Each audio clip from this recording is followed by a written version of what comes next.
Alain Bauer, bonsoir. Je vous laisse vous installer le temps de présenter deux de vos livres. Chine, la revanche de l'Empire aux éditions Fayard, on va le voir apparaître. Et Trump, le pouvoir des mots aux éditions First. Merci beaucoup d'avoir accepté notre invitation ce soir. Justement, puisqu'on parle du pouvoir des mots, du langage Trump, regardez ce qu'il a dit ce soir. Pour l'instant, le cessez-le-feu tient toujours ? Il est incroyablement faible, je dirais.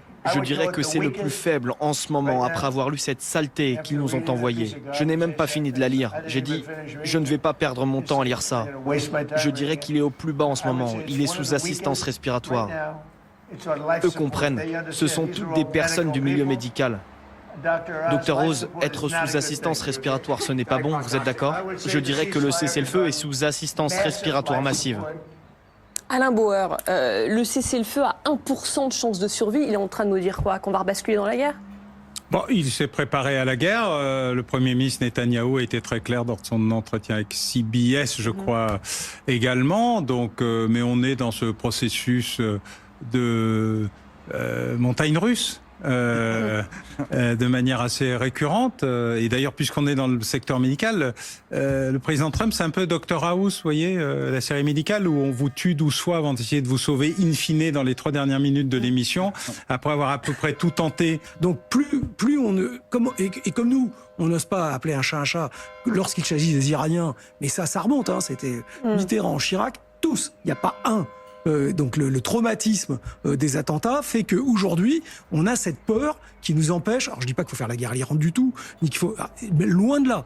Mais on n'ose même pas nommer les choses. Voilà, donc et le problème qu'il y a, c'est que on a quand même déployé un porte-avions pour justement faire en sorte qu'une coalition qui ne soit pas la coalition de la guerre, mais sur le droit international, se mettent autour de nous.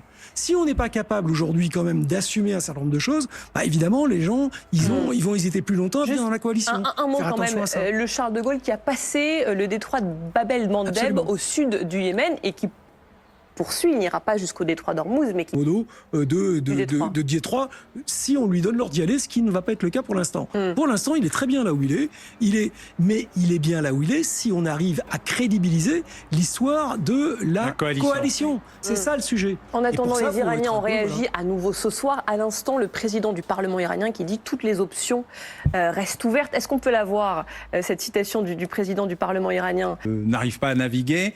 Quand les Chinois font 2 porte-avions en 6 ans, les Américains en font 1 en 12, et encore.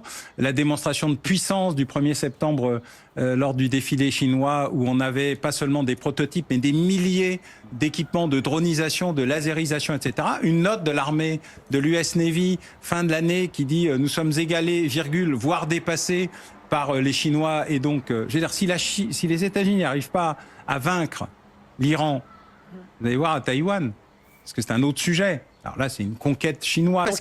Il a des atouts. Malacca, Panama, il a récupéré un certain nombre d'atouts. Il s'est reconstruit. Il a remis des cartes dans son jeu. Venezuela aussi. Venezuela, bien sûr, mais c'était du pétrole lourd. Le pétrole iranien, les raffineries chinoises sont formatées pour le pétrole iranien. Elles sont formatées pour. On ne peut pas mettre autre chose. Et là, il a un argument majeur. Sauf que nos amis pakistanais, armés par les Chinois, laisse passer des bateaux qui viennent du dernier port iranien sur la côte et qui passent de l'autre côté au premier port pakistanais et qui deviennent brutalement pakistanais. Et que les Américains laissent passer parce qu'ils ont besoin des Pakistanais, leur meilleur ennemi ami. Alors, qu'est-ce qu'il peut lui dire dans 48 heures? Qu'est-ce qu'il va chercher à obtenir? Est-ce que, justement, sur le dossier du nucléaire, la Chine peut avoir une influence? Alors, la Chine a une influence très forte sur l'Iran. On l'a vu, d'ailleurs, le visite du ministre des Affaires étrangères... D'habitude, c'est plutôt Moscou. Là, le passage à Pékin était assez inattendu. Ali Larijani avait pris des contacts avec les Chinois, qui étaient l'homme vraiment de la négociation avant qu'ils se fassent éliminer in fine, ce qui était probablement la plus grosse erreur stratégique de cette guerre, c'est-à-dire d'éliminer le seul qui était capable de représenter tous les clans du pouvoir iranien. Parce qu'aujourd'hui, il y a eu un coup d'État interne en Iran. C'est le cercle Habib qui a pris le pouvoir. c'est plus une monarchie, l'Iran, c'est fini. C'est les anciens gardiens de la révolution, de la guerre Iran-Irak, d'un petit club très fermé et qui a pris le contrôle, y compris le président du Parlement, visiblement, en a fait partie également. Donc on sent bien la reconstitution du pouvoir. Et là, le pouvoir, vous avez des radicaux, des ultra-radicaux et des ultra-ultra-radicaux. Mais les Chinois, eux, ont ce pouvoir parce que eux pèsent au Pakistan. Ils pèsent sur les Russes, donc ils pèsent aussi sur la Caspienne.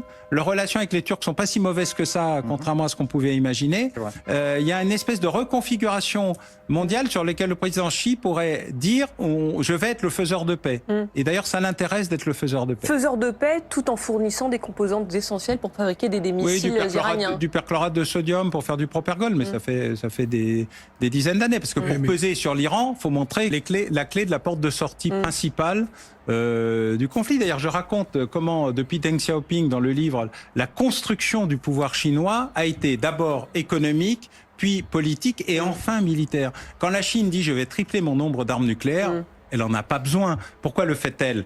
Pour montrer que désormais, elle peut être non pas un acteur passif, puis un acteur neutre, elle veut être un acteur actif du conflit. Quand elle tient à bout de bras le régime russe en prenant le contrôle d'une partie essentielle des actifs économiques de la Russie. Le FSB lui-même et le SVR, les deux services de renseignement, je ne me permettrai pas d'aller sur les terres de camarades ici présents, mais font des notes de plus en plus inquiètes sur la prise de contrôle chinois sur des pans entiers de l'économie russe. Et des territoires. Et des territoires. La démultiplication des zones de passage, des zones frontières, des réseaux d'oléoducs, de gazoducs, de routes, d'aéroports, d'infrastructures entre la Russie et la Chine amène très exactement ce que Staline avait prévu en disant notre principal ennemi, c'est pas l'Amérique, c'est pas l'Occident, c'est la Chine, il faudrait les nucléariser les premiers, je cite. Donc, on verra si Xi Jinping parvient à peser sur le conflit et trouver une issue. En l'état quand même, on a quand même l'impression, on avait Donald Trump en début d'émission là, qui disait le cessez-le-feu tient à 1%, il est sous assistance respiratoire. Et on a Benjamin Netanyahou, très belliqueux, qui lui dit il y a encore beaucoup de travail à faire. Et on le sent, il espère que la guerre et les frappes vont reprendre. On écoute le Premier ministre israélien. Je pense que la guerre en Iran a permis de réaliser beaucoup de choses, mais elle n'est pas terminée car il reste des matières nucléaires et de l'uranium enrichi à retirer d'Iran. Il reste des sites d'enrichissement à démanteler. L'Iran soutient encore des groupes armés. Ils veulent encore produire des missiles balistiques. On en a dégradé une grande partie, mais tout est encore là et il reste du travail à faire.